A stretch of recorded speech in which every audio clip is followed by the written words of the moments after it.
പുതിയ അമ്മച്ചി വേണ്ട? പഴയ അമ്മച്ചി വേണ്ടി? കൂട്ടുകാരെ, എന്റെ മനസ്സിനെ വളരെയധികം വേദനിപ്പിച്ച ഒരു വീഡിയോ ആണ്. ഈ 2 കുഞ്ഞുങ്ങളെയും ഉപ്പയെയും തനിച്ചാക്കി ഉമ്മ പടച്ചവന്റെ അടുത്തേക്ക് പോയി. ഈ വീഡിയോയിൽ ആ ഉപ്പ എഴുതിയ വരികൾ ഞാൻ നിങ്ങൾക്കായി പറയാം. അവിടം അവൾ ഓർക്കുന്നുണ്ടാകണം, ഓർമ്മകളാൽ ഉരുകുന്നുണ്ടാകണം.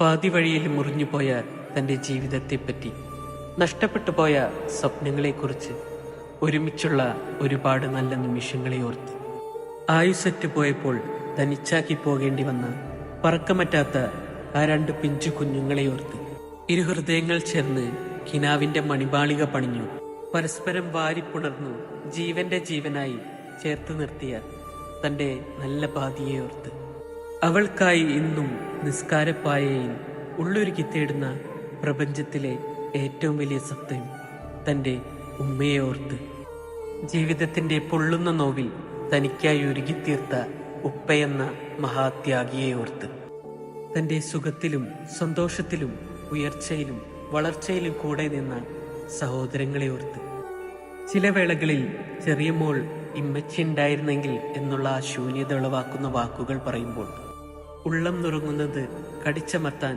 ഞാനെടുക്കുന്ന വേദന ആഴമേറിയതാണ്. അതിന് മറുപടി എന്നോണം വലിയ മോൾ അവളെ പറഞ്ഞ് മനസ്സിലാക്കി കൊടുക്കും, ഉമ്മച്ചി ഇനി ഒരിക്കലും വരില്ല എന്ന്. വിധിയുടെ ക്രൂരത അല്പം അധികം തന്നെ എന്നെഴുതി വെക്കട്ടെ. അവരുടെ പ്രഭാകിരണമായിരുന്ന സൂര്യനല്ലേ അസ്തമിച്ചത്?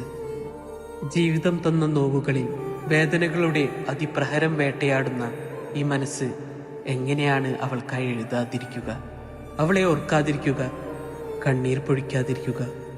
അവളും ഓർക്കുന്നുണ്ടാകണം. 1 വർഷവും 8 മാസവുമായി ആ ഹൃദയശൂന്യതയ്ക്ക് അവൾക്കായി ഒരുങ്ങുന്ന ഈ മനസ്സുകളെ പ്രാർത്ഥന മാത്രമേ നൽകിയിടാനുള്ളൂ. കാലചക്രം മുന്നോട്ട് കറങ്ങുമ്പോൾ ഒരു നാൾ ഞാനും അവിടം പുൽകും. ആ ദിനം വരെ ഓർമ്മകളിൽ ജീവിക്കട്ടെ. അവളും ആ ഓർമ്മകൾ എന്നും എനിക്ക് സ്വന്തം.